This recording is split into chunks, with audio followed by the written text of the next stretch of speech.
Amores, olhem só.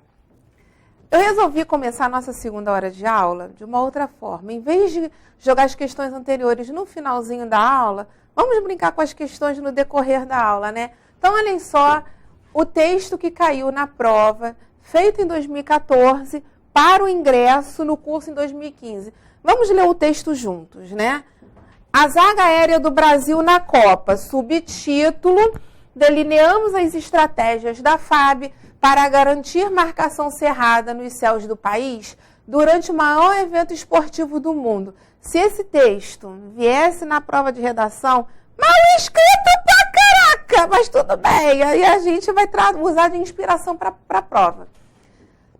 E aí, já vou começar a dar algumas dicas para vocês de interpretação de texto. Primeira coisa, o título do texto, ele não vem de qualquer maneira, ele tem um propósito. Então, tentem ler de maneira imparcial, de maneira objetiva, o que o título do texto quer passar para vocês. A zaga aérea do Brasil na Copa.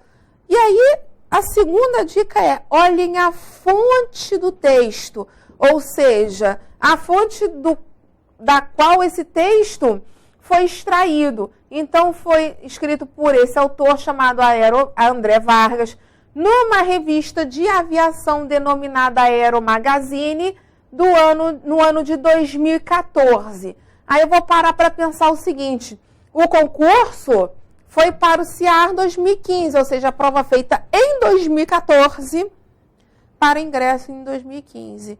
E nós sabemos que há 4 anos houve eventos esportivos no mundo. Sabemos que há 2 anos nós tivemos aqui a Copa do Mundo.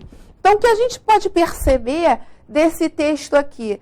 Ele é, cronologicamente falando, muito próximo a eventos que ocorreram naquela época, ou seja, o texto data de 2014 para a prova em 2014. Eu tenho percebido essa característica nas provas da aeronáutica. Os textos eles foram escritos em épocas bem aproximadas ao período da prova. Então, vamos ver aqui.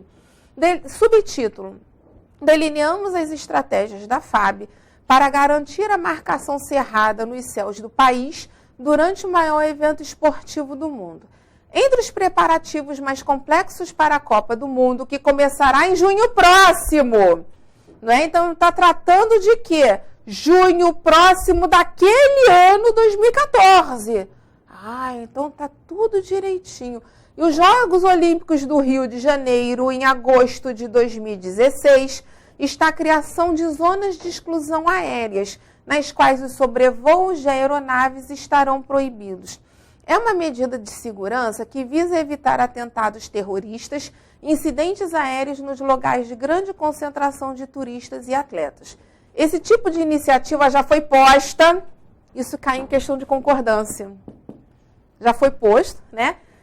Isso aí não foi erro meu, não, o erro foi do texto.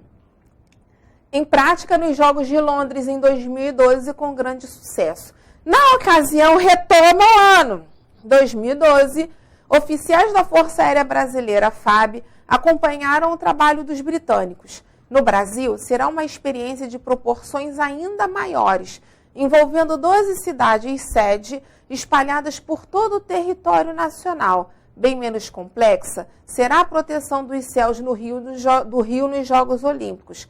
Não que o país seja alvo de atentados, mas diante dos atuais riscos globais e de suas consequências, todo cuidado será pouco.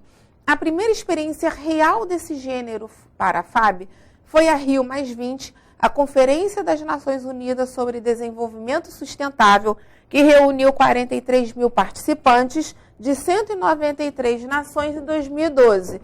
Depois vieram a Copa das Confederações, em junho de 2013, seguida da visita do Papa Francisco em agosto do mesmo ano.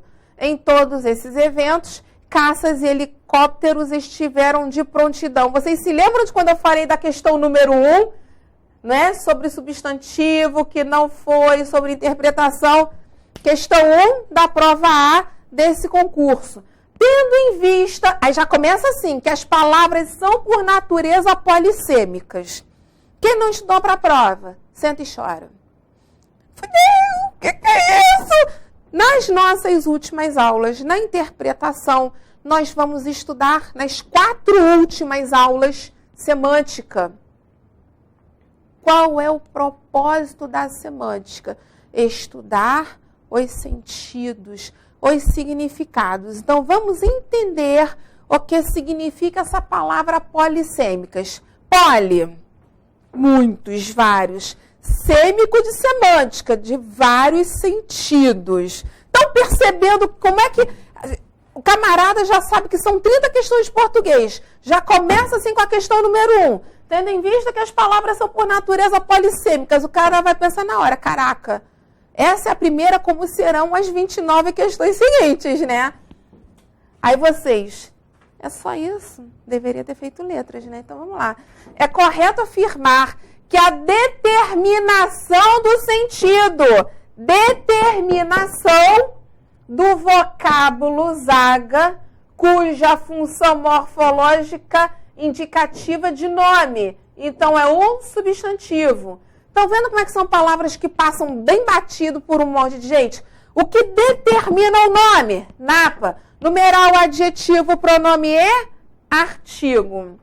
No título do texto, ocorre em função de quê? Qual é o nome do texto? Qual é o título do texto? Eu vou copiar e colar para vocês. A zaga aérea do Brasil na Copa. E aí esse texto faz uma lembrança aqui. A Copa do Mundo.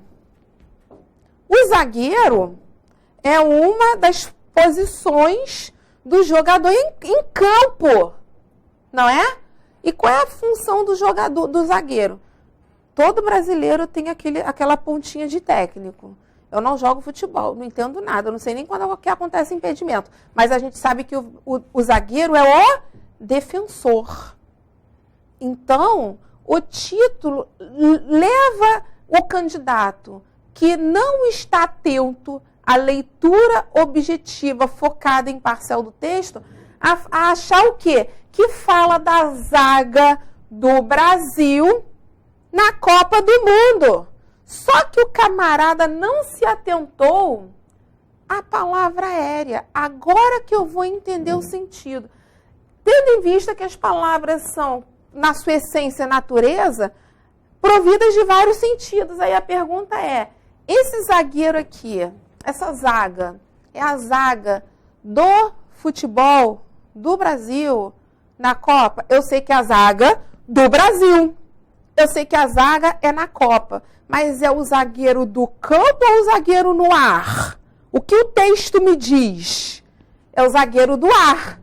Aí a pergunta é, qual a referência que o texto faz sobre o profissional que faz a defesa aérea do espaço aéreo, a defesa do Brasil na Copa no espaço aéreo brasileiro? Quem defende o Brasil no ar e na Copa, de acordo com o texto, é o jogador de futebol ou o oficial aviador? Como é que a gente sabe disso? O que marca o sentido do vocábulo zaga é a determinação, classe de palavra que determina o substantivo. Ou é, de novo, numeral, ou é adjetivo, ou é pronome, ou é artigo. Então, o que vai determinar o sentido da palavra zaga no texto? Se eu disser a zaga, somente o artigo A, o artigo vai determinar que tipo de zaga é essa? Não. De novo, voltando ao título do texto. A zaga do Brasil. A locução adjetiva do Brasil me diz que tipo de zaga é essa? Sei que é do Brasil. Zaga na Copa. Eu determino qual o significado da palavra zaga? Não. Mas o adjetivo aérea, na letra B de bola, me diz que zaga é essa. E olhem só, questão gramatical. Caracterização. Qual a classe gramatical que caracteriza? Adjetivo. Caracterização atribuída através de aérea, ou seja, apenas o adjetivo aérea determina elemento determinante, o sentido do nome zaga. Como é que eu vou chegar a essa resposta sem entender o conceito de gramática?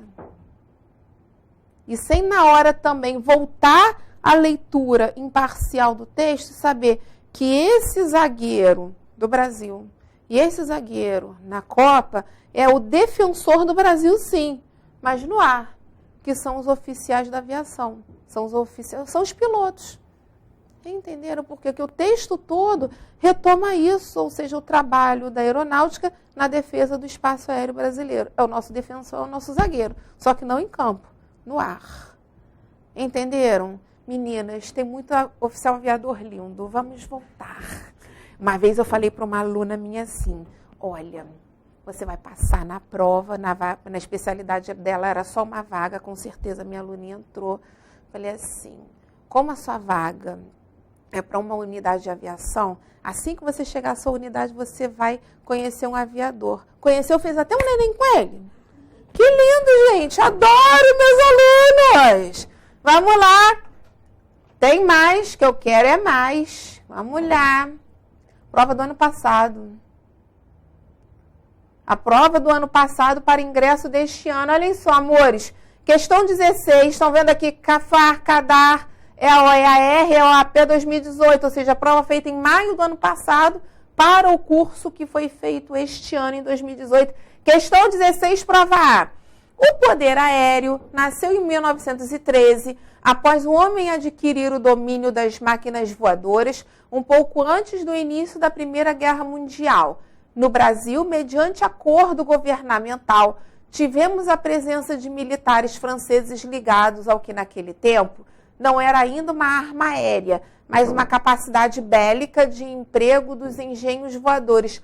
Olhem só, de novo, a transcrição da fonte do texto da internet, tá? E a gente tem o quê? No finalzinho, História Fábio, ou seja, perceberam como é que tem alguma coisa a ver com a nossa Força Aérea Nossa, porque nós já estamos na FAB, né? Acesso, 20 de março de 2017. A prova foi feita em maio, ou seja, o povo lá da banca do concurso, da FADECIT, Gestão Concursos, cuja sede fica em Belo Horizonte, está ligado na situação. Ou seja, a prova foi feita em março, não é? Para o concurso realizado em maio, ou seja, tudo muito próximo cronologicamente. Qual alternativa indica a classificação do substantivo em destaque? Poder, no trecho acima. Pode ser substantivo próprio grafado com inicial maiúscula? Pode. Mas a palavra poder está iniciada com letrinha maiúscula? Não. Aí a pergunta, eu posso marcar a letra A ou a letra B? Aí por isso que o coleguinha lá do hospital brigou comigo. Mas, Aninha, eu falei, maluco, não estava escrito com letra minúscula. Aí o cara, eu aprendi isso na 2ª série da escola. A gente não aprendeu isso na escola, quando era pirralhinho. Estão vendo conceitos que nós aprendemos lá longe, quando nós éramos pequenininhos. Aí eu vou pensar o seguinte, eu defino o que significa a palavra poder, o que é poder para mim. É uma coisa. Agora, o poder que cada um de vocês aqui pode conceituar é um conceito subjetivo, ou seja, não tem uma definição concreta para uma única palavra. Por isso que o nome poder é um substantivo abstrato. Qual é a dificuldade de marcar a letra C? Marquei uma, acertei uma. Quantas faltam? 29 para fechar a prova de A. Mole. Gente, eu tenho uma bronca com esse concurso da FAB, do CAFAR, CADAR, EOAP, EOAR. Eu já tive vários alunos que tiraram 10 na prova para o CAMAR. Médico, fechar a prova de português. Cadê meu aluno do EOAP para fechar a prova de português? Cadê meu aluno da engenharia, da farmácia, do odonto? Para! Não pode ser assim, ai, Aninha, eu errei só uma para fazer um charme. Das 30 questões, acertou quantas? 45. Pronto. É isso aí, tá? Vamos ver aqui.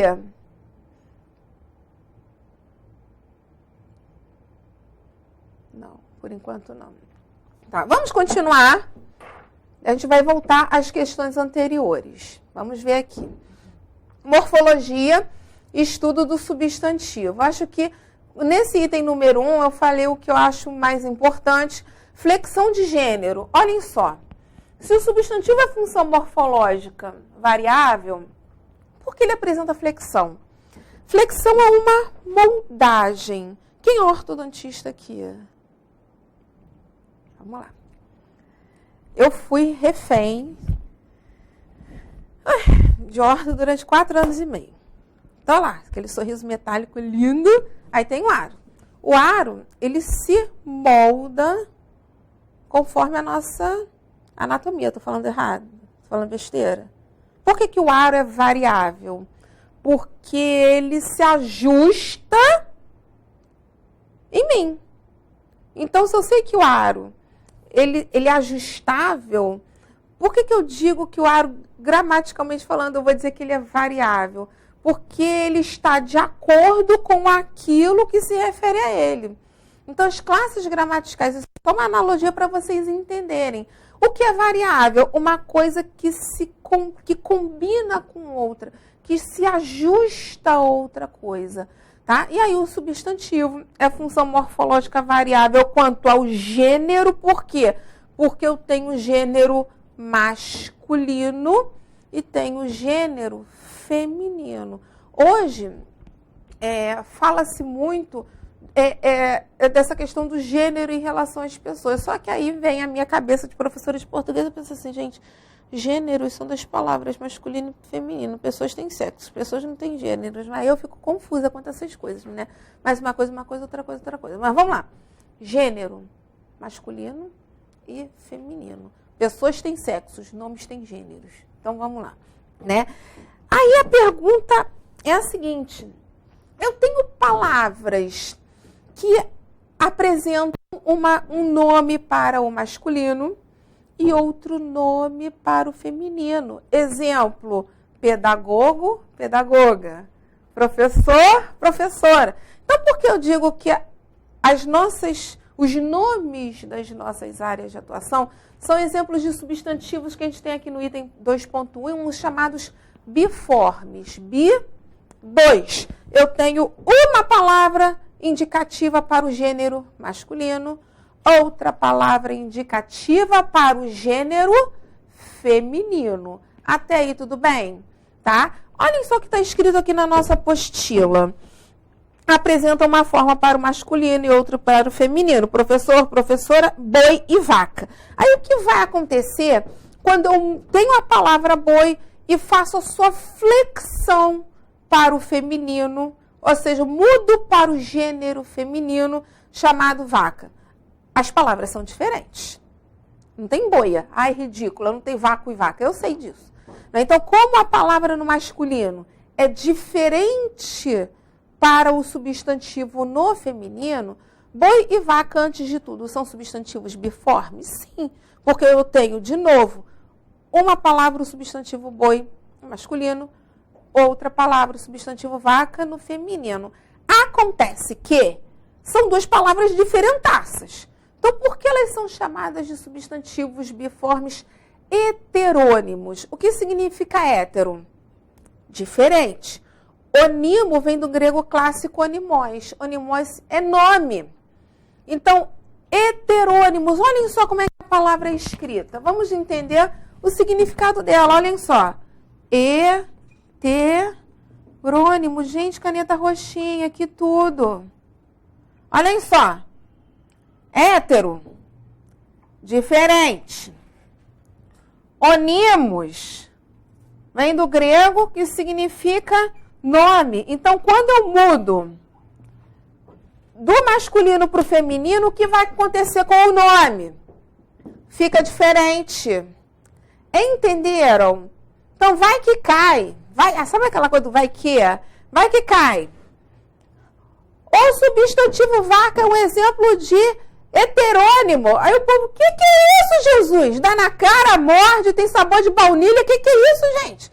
Que é heterônimo? É uma palavra cuja flexão no masculino tinha um nome diferente.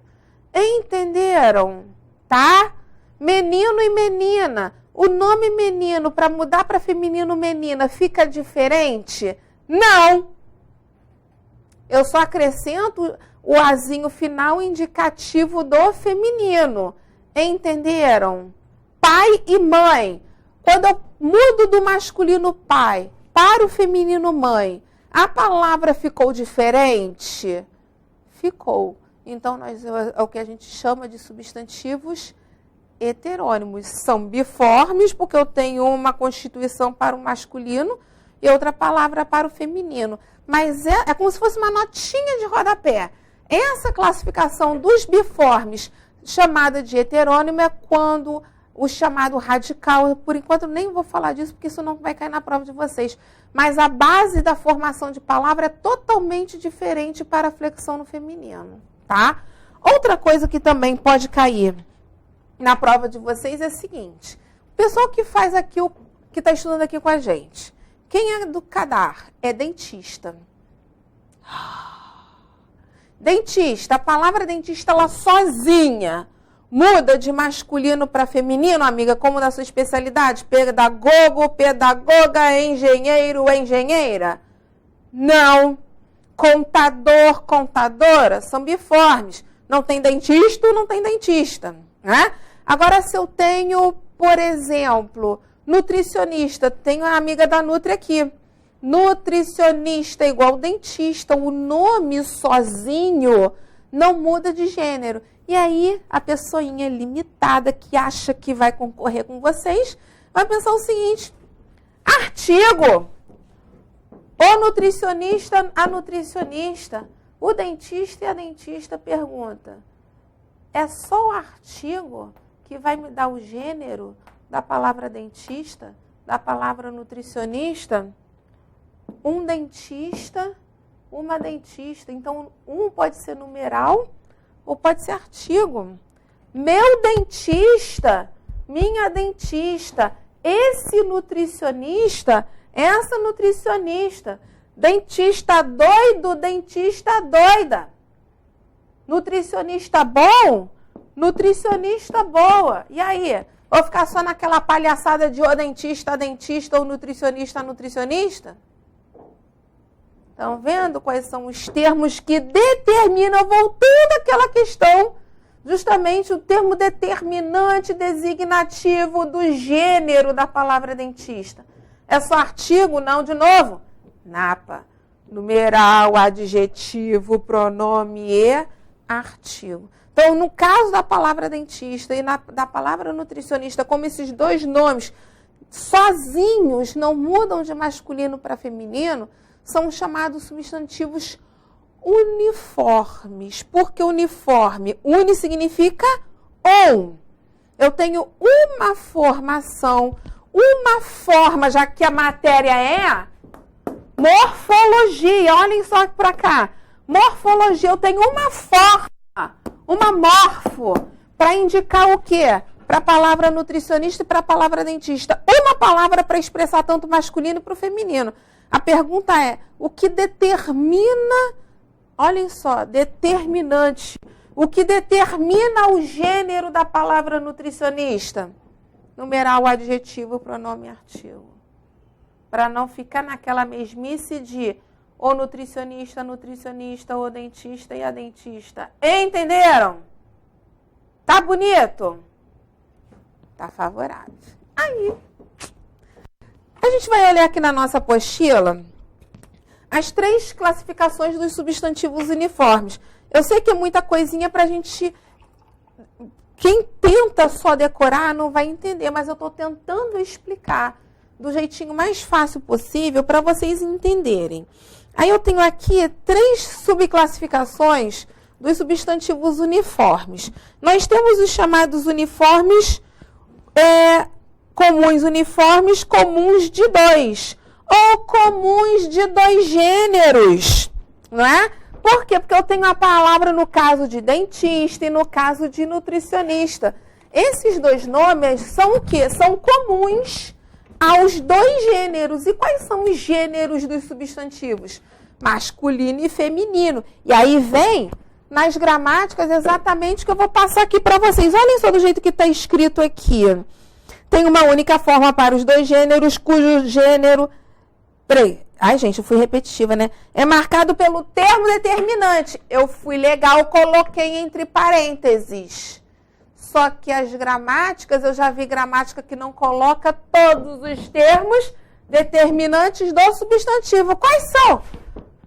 Napa. Numeral, adjetivo, pronome, artigo. Entenderam? Tá? Olhem só os exemplos que a gente tem aqui. O agente, a agente. Tem o artigo, que é o basalzinho. Este viajante, esta viajante. O pronome demonstrativo determinou o gênero da palavra viajante. Dois dentistas, duas dentistas. O numeral 2 e o numeral duas determinaram o gênero do substantivo dentistas. Pianista francês, pianista francesa. O adjetivo francês e o adjetivo francesa determinaram o gênero do substantivo pianista. Vou repetir pela trocentésima vez. Por isso que a gente tem que sair daquela visão limitada de achar que o que determina o gênero dos substantivos uniformes comuns de dois vai ser apenas o artigo. Entenderam? Tá? Eu tenho uma coisa para falar para vocês. Bafo, sobre isso. Vou apagar aqui das invariáveis, porque por enquanto nós estamos no substantivo. Isso caiu dos substantivos comuns de dois, caiu, se eu não me engano, no antepenúltimo concurso do Camar. O que é Camar? De novo, vocês serão colegas de turma dos médicos. O que significa ser colega de turma? Faz todo mundo o curso junto no CIA, né? Isso caiu, se eu não me engano, no antepenúltimo concurso da prova do Camar. E a parte que veio copiada foi uma parte tirada do texto, que já tinha sido trabalhado nas questões de interpretação de texto, e veio mais ou menos assim. O tal... Refiro-me, acho que é mais ou menos isso. Ao tal de ontem.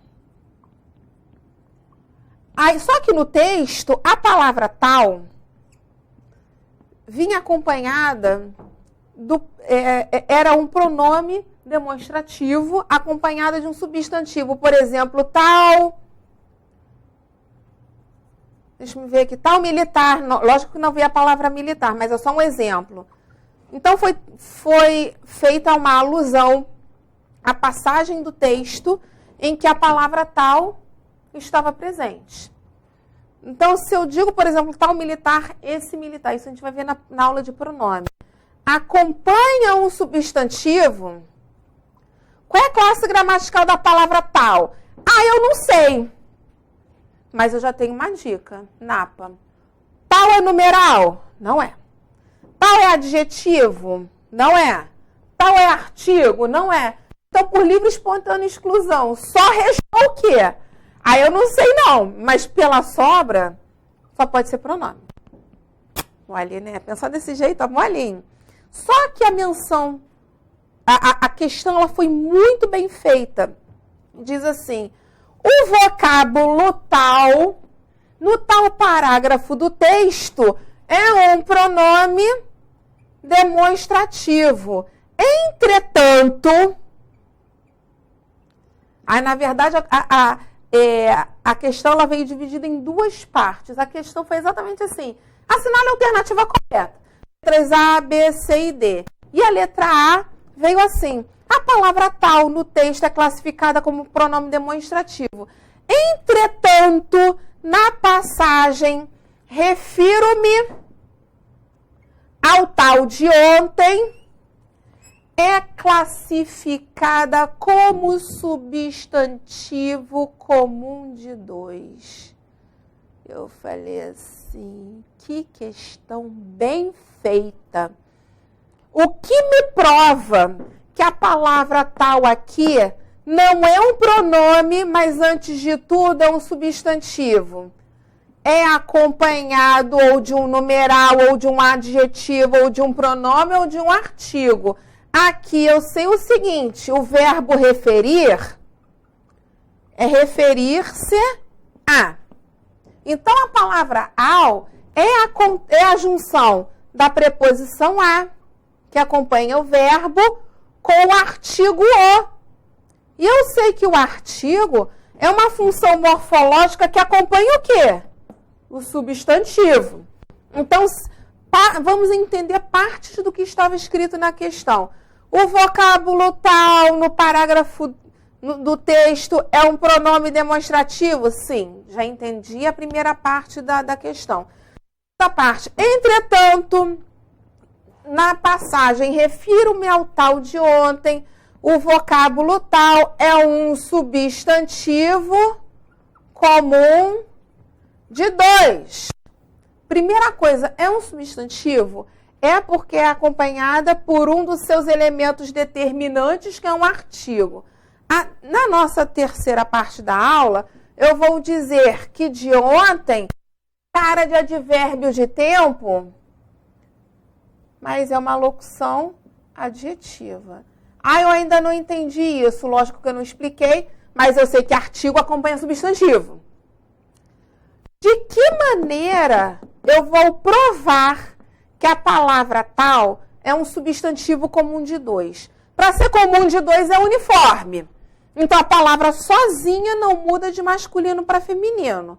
Mesmo que sejam heterônimos, não existe mudança do nome tal masculino para a forma feminino. E o que prova ser um substantivo comum de dois? Para esse substantivo uniforme, eu vou ter que acrescentar, para ele ser comum de dois, seu gênero vai ser determinado por um numeral, por um artigo, por um pronome ou por um artigo. Então, o que me prova que a palavra tal passa do masculino para o feminino? Eu vou ter que refazer esse fragmento. Refiro-me a tal de ontem.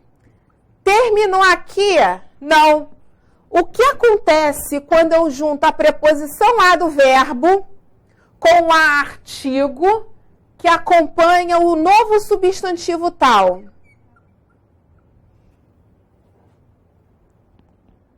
Prova do doutor!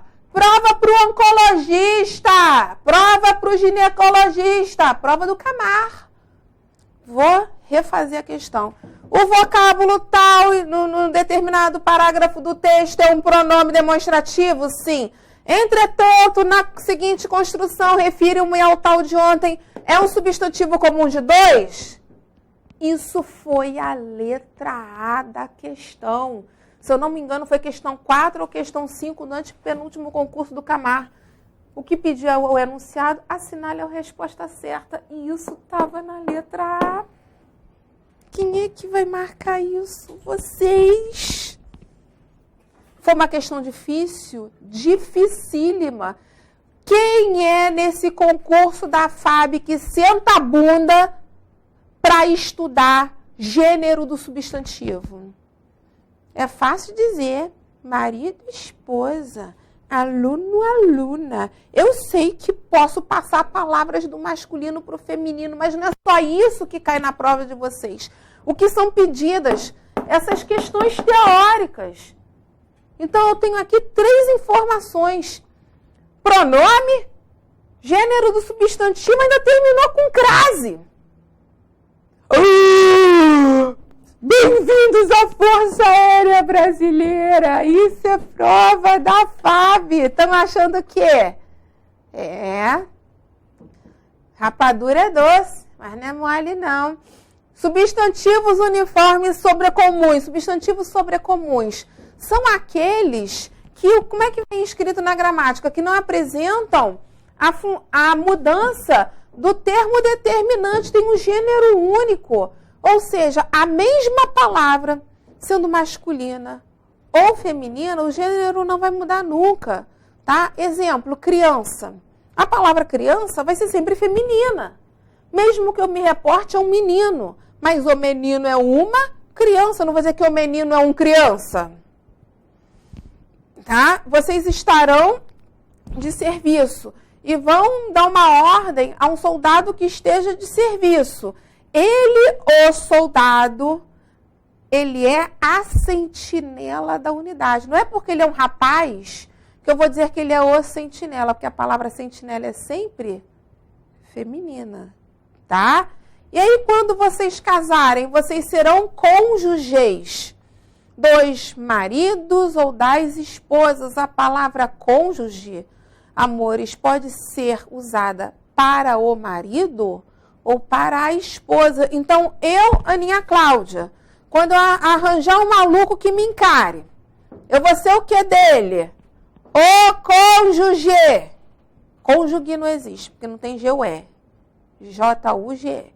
Eu sou o cônjuge. Então, se o camarada me apresentar para alguém como minha cônjuge, na hora eu termino o amor com ele. Porque não há amor com esse erro de gramática. Sério. Eu vou olhar para ele e vou dizer o quê? Sou sua o quê? Não, amor, divórcio. Vocês acham que eu vou querer ser apresentada para alguém como a cônjuge de alguém? Eu vou dizer, não, amor, é o cônjuge. Por favor, né? Vamos lá, vamos voltar para casa, vamos estudar lá a gramaticazinha. Não me faz vergonha não, meu filho. Tem que fazer, né? Tem que falar isso. Aí vai meu irmão, por isso que tu tá encalhada. Exige muito. A gente que é da educação é meio complicada, né? Esse povo de humanos é complicado demais, amiga. Tudo bem, né? Muita LDB, muita gramática, muita a gente é maluca assim mesmo. Vamos lá. Substantivos comuns epícenos. Pronome de bicho. Boi e vaca são nome de bichos, só que são substantivos biformes. Ou seja, existe flexão de gênero. Agora, se eu tiver, por exemplo, a palavra borboleta, não tem seu borboletinho, não tem borboletinha, como não tem o borboleto, como é que eu vou designar o gênero da palavra borboleta sempre precedida do artigo feminino a borboleta? O que determina o seu gênero? A inserção do adjetivo macho ou a inserção do adjetivo fêmea, ou seja, reino animal na prova de português da FAB. Tá bom? Vamos lá. Substantivo de gênero vacilante. Gente, isso aqui ele não é vacilão, não.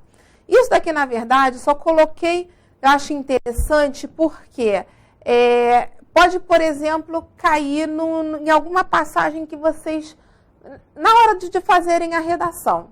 Então, a dica é, será que eu vou poder dizer, vou comemorar com muito, se eu digo assim, tenho muita dó, ou então pode-se ter muita dó de pessoas desprovidas? Não. A palavra dó é sempre masculina. Então, a dica é, qual é o gênero do substantivo na hora que eu vou fazer minha redação? Tô na dúvida? Substituam por elementos sinônimos. Tá? Por quê? Porque a palavra dó é sempre masculina. É o dó, pode ser o sentimento ou a nota musical. Tá? Então, por que a gente chama de gênero vacilante? Eu olho e falo assim, caraca, peraí, vamos lá. Agravante. Eu falo ou agravante ou agravante. A gente fica naquela assim, né? Naquela empacada, tipo, vou ou não vou? Ih, caraca, é masculino. Ih, caraca, é feminino. Tô vacilando, não sei. Então, é vacilão, que eu não sei direito qual é o gênero. Isso pode cair numa questão de concordância nominal, flexão do substantivo. Então, se eu digo assim, aquele caso foi encerrado com diversas agravantes ou diversos agravantes, diversas.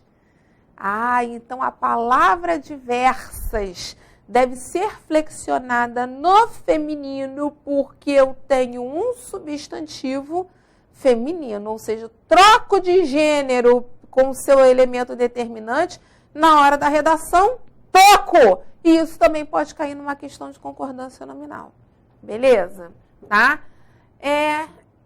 Já que na prova da aeronáutica com a atual banca, né, vem caindo coisas assim, não muito tradicionais no concurso de vocês, por que não apresentar os substantivos que mudam de significado com a mudança do gênero, tá? Exemplo, se eu digo, vou dar um exemplo aqui. Vou contar uma historinha que aconteceu comigo. Na minha rua tem uma padaria. Aí eu fui à padaria comprar queijo e presunto. Antes acontecendo umas coisinhas lá e tal, eu comprei queijo e comprei presunto. Aí eu comprei o queijo, aí eu pedi o presunto. Moço, juro que essa história é verdade. Eu quero 200! 200! O numeral 200! Flexionado no masculino com a palavra gramas. 200 gramas, porque a palavra grama, olhem só que está aqui na nossa apostila. Tá grama? E não botei não. Ó, o grama no masculino é unidade de massa. A grama no feminino é capim. Então, eu não vou pedir 200 gramas de presunto, porque eu não quero presunto com 200 capins. Ou seja, o numeral 200 determinou o gênero do substantivo gramas, ou seja, mudança de gênero do termo determinante modifica também o significado da palavra. Aí eu na boinha, quietinha lá na fila, moço, me dá 200 gramas de presunto. Aí o cara, a senhora quer 200 gramas? Eu falei assim, moço, só pode botar aí 200 gramas. O maluco me corrigiu, cara. A senhora quer 200 gramas? 200 gramas? Falei assim, moço, coloca isso aí, porque eu não vou brigar. Minha mãe dizia assim, se um dia você chegar em casa, cheia de hematoma, toda roxa, eu não vou cuidar de você, não. Eu só vou dizer bem feito, para você deixar de ser mal criada. Aí, nessa vez, eu até resolvi não brigar, porque eu só queria meu presunto, gente. Só queria comer meu sanduíchezinho na minha boinha, na minha casa, tá? Então, vamos lá. Então, a gente estudou o que poderia ver a respeito da flexão dos substantivos quanto ao gênero. E esse próximo tópico, flexão de número, vamos nos lembrar do seguinte. Número indica quantidade. Ou eu tenho uma quantidade só, singular, ou eu tenho mais de uma quantidade indicativa de plural. Então, se aparecer alguma coisa, como apareceu na prova do ano passado, coraçãozinho, flexão de número, pensem nisso, singular, plural. Eu coloquei aí bonitinho entre parênteses na apostila da gente. Vamos ver o que caiu na prova do ano passado? Adoro! Adoro! Vamos lá! Questão do ano passado. Foi o ano passado? Deixa eu ver aqui. Ano passado, ano retrasado. Não, foi o ano retrasado.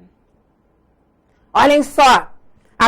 Foi ano passado, isso. Questão 13 da prova do ano passado. Para o ingresso para o curso realizado neste ano. Questão 13, prova A. Vamos lá. As significantes. Aí o povo, o que é isso? Há palavras. Aí começa pelo enunciado. Caraca, o que é isso? Tem palavras que não possuem marcas de número. De novo, o que é a flexão de número, singular e plural? Isso significa que a palavra está escrita do mesmo jeito, singular ou plural. Exemplo, óculos.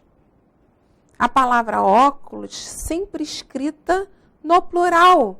Por isso que o pronome, por exemplo, o artigo, são flexionados no plural, porque eu não posso dizer meu óculos, porque uma lente é um óculo. Quantas lentes eu tenho? 2. Qual é o plural de óculo?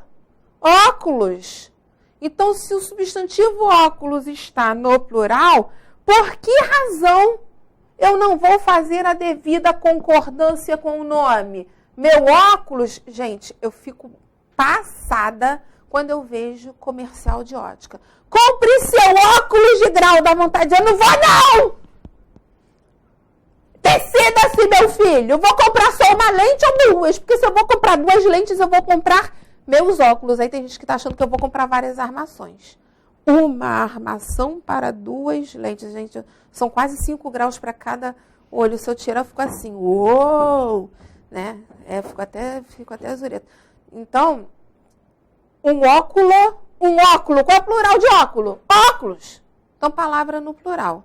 Tá? É a mesma coisa, só para abrir aqui parênteses que tem a ver com a nossa questão. Quando a Marina Rui Barbosa casou.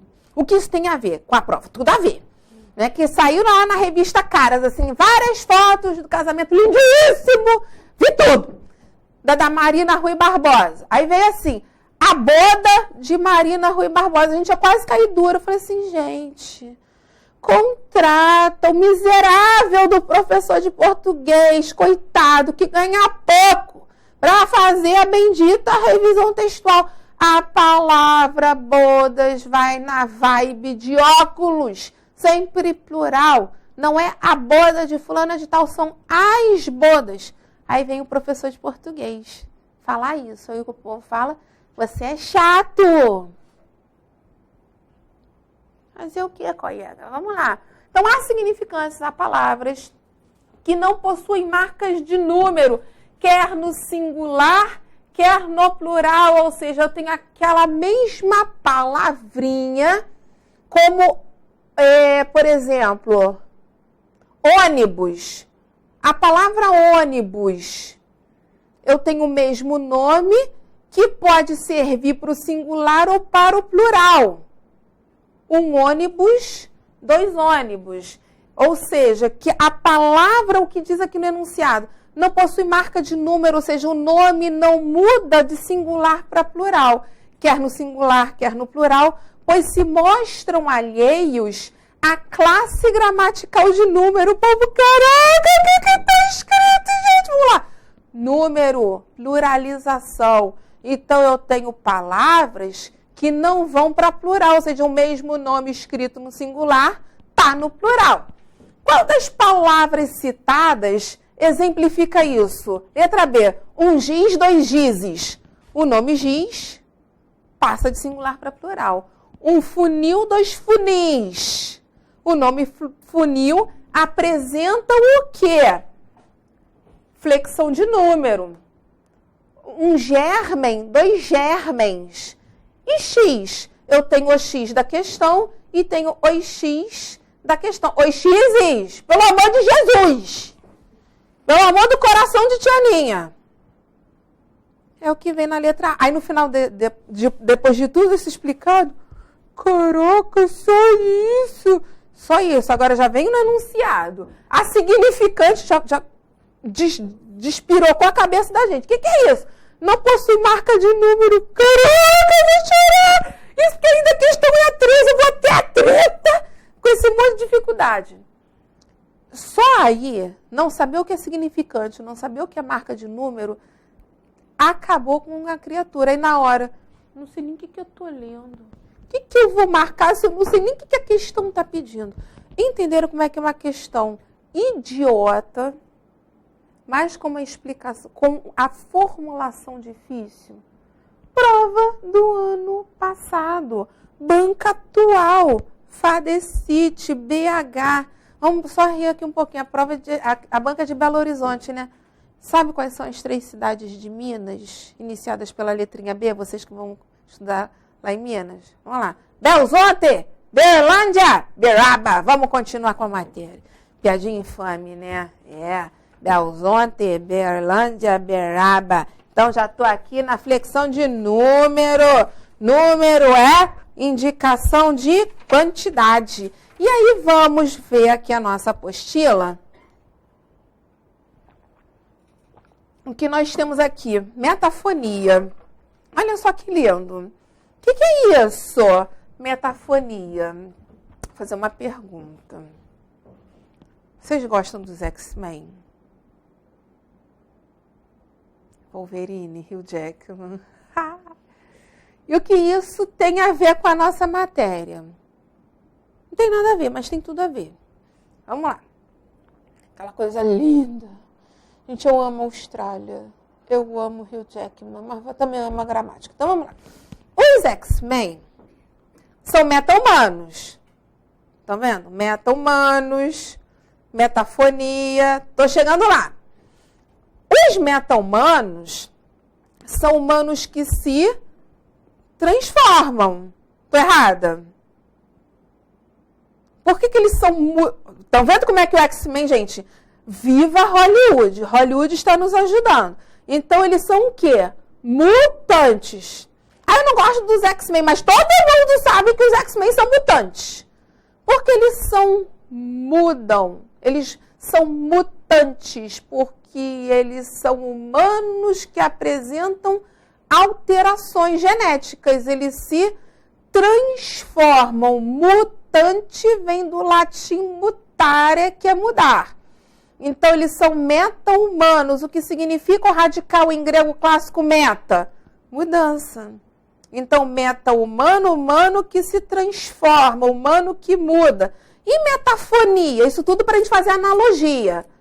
Meta eu sei que é alteração, que é transformação, que é mudança. Fonia é de som. Qual é o plural de ovo? Ovos. Aí vem lá na hora da prova. O vocábulo ovos sofre metafonia. Aí o coleguinha que vai achar que vai concorrer a você não é o AP, né? Oi? Que é isso? O vocábulo metafonia sofre metafonia. Para tudo. Me amarrota porque eu tô passada. Quando eu tenho... Já que a flexão da palavra quanto ao número... Eu sei que a palavra ovos é plural do nome ovo. Não preciso de cursinho para saber disso.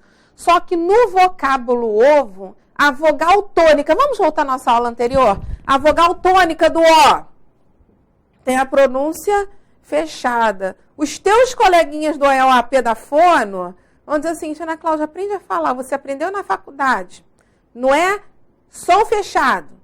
É timbre fechado, tá, Fono? Obrigado, que eu sei que tem gente aí da Fono inscrita aí. Então, O de ovo, ele tem o chamado timbre fechado. O vocábulo ovos no plural, a vogal tônica O, saiu de fechada para vogal de som aberto. Então, a vogal tônica O é o X-Men.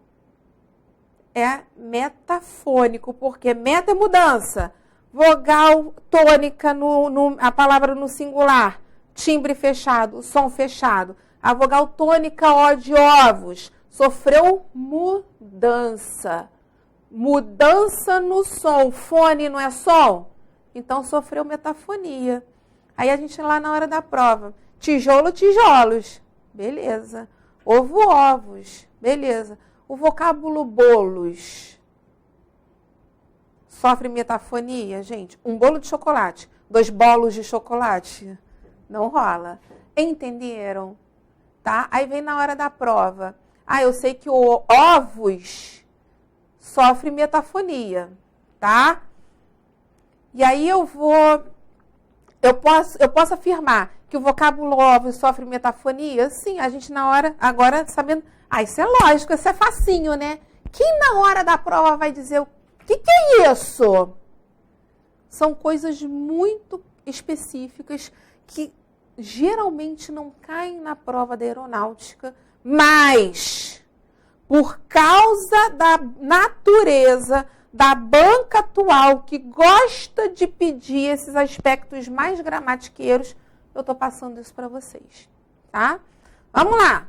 Formação de plural de substantivos compostos. Olhem só, isso aí que é o chato. Por quê? Porque vem nas gramáticas, isso com um monte de explicações, aquela rela...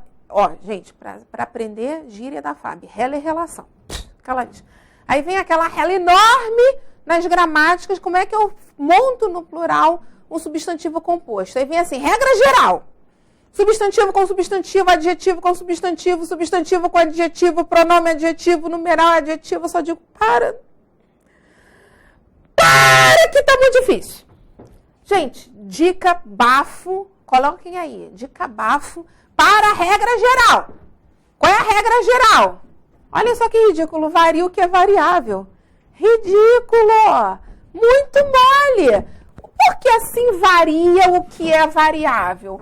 Eu só posso colocar no plural o que pode ir para plural. Lógico. Função morfológica que é invariável pode ir para plural? Não tem flexão de número.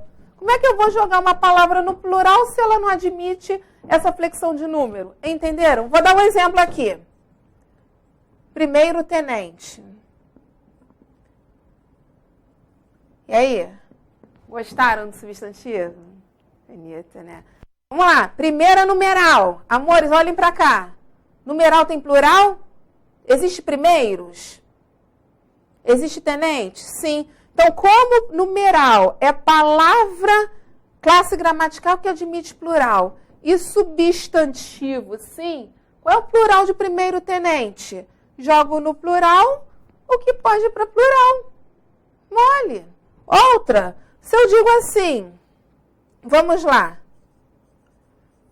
A gente está perto do intervalo, né? Cachorro quente. Ai, gente, aquele cachorro bem de podrão, bem de rua. Aquele assim, quase uma granada, grandão. Cachorro é substantivo. Quente é adjetivo. Substantivo e adjetivo são classes gramaticais que podem ir para o plural? Mole. Aí eu tenho guarda-chuva. Aí tem gramáticas que apresentam a palavra guarda com uma explicação à parte. Aí eu penso, gente, que palhaçada é essa? Não precisa de explicação à parte, não. Guarda civil, aqui não é o camaradinha? Que é civil? Substantivo e adjetivo. Substantivo e adjetivo são funções morfológicas variáveis. Logo tem plural. E guarda-chuva? Quem não é daqui do Rio de Janeiro, está chovendo horrores hoje aqui. Chuva é substantivo. Só que esse guarda aqui não é o boy magia, não. Não é o camarada, não. Para que serve esse objeto denominado guarda-chuva? Nós nos guardamos da chuva. Nós nos protegemos da chuva. Eu sei que verbo é função morfológica variável. Só que guarda aqui é o verbo na terceira pessoa do singular. Vamos pensar, lógico, eu guardo, tu guardas, ele guarda. Voltando à época da escola, nós guardamos, vós guardais. Qual é o plural da terceira pessoa do singular? Terceira pessoa do plural. Guardam chuvas? Tem lógica? Por isso que quando o verbo for a primeira palavra do substantivo composto, não varia. Mole, tá? Vamos ver aqui as outras regrinhas que nós temos aqui, tá? Existem casos em que a gente joga só a primeira palavra no plural dos substantivos compostos e existem casos quando a gente joga a última palavra do composto no plural. Então, quais são os dois casos? E aí, isso já caiu em questão da prova da FAB. Solene, né? Quando a gente só joga a primeira palavra no plural, que está aí na apostila, quando eu tenho palavras ligadas por preposição, e eu tenho quando a segunda palavra especifica o tipo da primeira. Por exemplo, palavra ligada por preposição, aspirante a oficial. Eu tenho alunos do nosso curso que estão fazendo online, que são oficiais temporários. Então, a galera que entrou pela FAB e pelo Exército, entrou como aspira. E, ó, não estou burrinha aqui, não. De acordo com a nova ortografia, não tem hífen, não. Então, a palavra aspirante Ligou a palavra oficial por meio da preposição a? Ligou. Palavras ligadas por preposição, só a primeira tem plural, tá? Ou quando a segunda palavra especifica o sentido da primeira. Eu vou colocar um asteriscozinho aqui, escreva aí, vaca. Vai cair ou então jaca, já caiu. Não é nem vaca, isso é o jaca. Já caiu. Exemplo, eu tenho a palavra, não essa, mas eu não me lembro qual foi a palavra que caiu, mas, sei lá, vale transporte. O que está escrito na nossa apostila? Quando a segunda palavra der a finalidade da primeira, a primeira vai para o plural. Como assim? De vários tipos de vales, eu estou falando de um tipo específico. É o do tipo transporte. Aí a gente pode usar aquela gíria tipo assim, vale, tipo assim, transporte. Vales, tipo assim, transporte. Mas se eu olhar a nossa regra, eu sei que vale é substantivo e transporte também é substantivo. Tendo em vista que eu tenho dois substantivos, a palavra vale transporte, meus amores, apresentam duas formas de plural. A clássica, ou seja, quando a segunda palavra especificar o tipo da primeira, eu jogo a primeira no plural, ou a regra geral. Tenho dois substantivos, substantivo é classe gramatical variável, então eu jogo as duas palavras no plural. Entenderam? Isso já caiu, questão da aeronáutica. Pegaram uma palavra como Pai Nosso, escrita no texto. A exemplo do vocábulo em questão, já estou acabando o bloco. Gente, tem uma mensagem aqui mal criada do câmera. Finalizar bloco. Já vou, eu tenho que terminar a explicação para os meus amores. Então, vem essa suposta palavra do texto. Assinale dentre as alternativas aquela cuja palavra faz a mesma flexão de número, a mesma formação de plural, do que o vocábulo. Isso é só uma suposição aqui. Pai Nosso, vou pensar, bom, pai é substantivo e nosso é pronome, é o pronome possessivo. Então, substantivo é variável e pronome também é. E das 4 respostas, eu tinha que buscar aquela em que as duas palavras tinham plural. A resposta era a letra D, né, em que, pela regra geral, a segunda palavra especificava o sentido da primeira, mas, como se tratava de 2 substantivos, os 2 são variáveis. Entenderam? Que lindo, né? E aí, para a gente fechar esse nosso bloco, para não ficar perdida aqui, para a gente finalizar um substantivo, a gente vai ver o seguinte, quando a gente joga agora no final a última palavra do substantivo composto. Primeiro, quando a gente tem repetição de palavras. E tem uma palavra que está na moda que é mimimi. Repetir mi? Mi, sim. Então, qual é o plural de mimimi? Só jogo o último no plural. Mimimis. Parece besteira, mas essa banca da Fábio, ela tem essa natureza de pegar muitas coisas que são faladas no nosso dia a dia e jogar para elaborar questões de prova, tá? E também quando a gente tem o quê? Uma figura de linguagem denominada onomatopeia, que é reprodução de som. Por exemplo, eu tenho tic-tac, não reproduz um determinado tipo de som. Então, repetição vocabular, onomatopeia, a gente só flexiona a última palavra, tic-tac, tic-tacs. Entenderam? Finalizamos o estudo do substantivo. Na nossa terceira hora, vamos fazer um intervalo agora, veremos adjetivo e advérbio. Hora de beber uma aguinha, tá?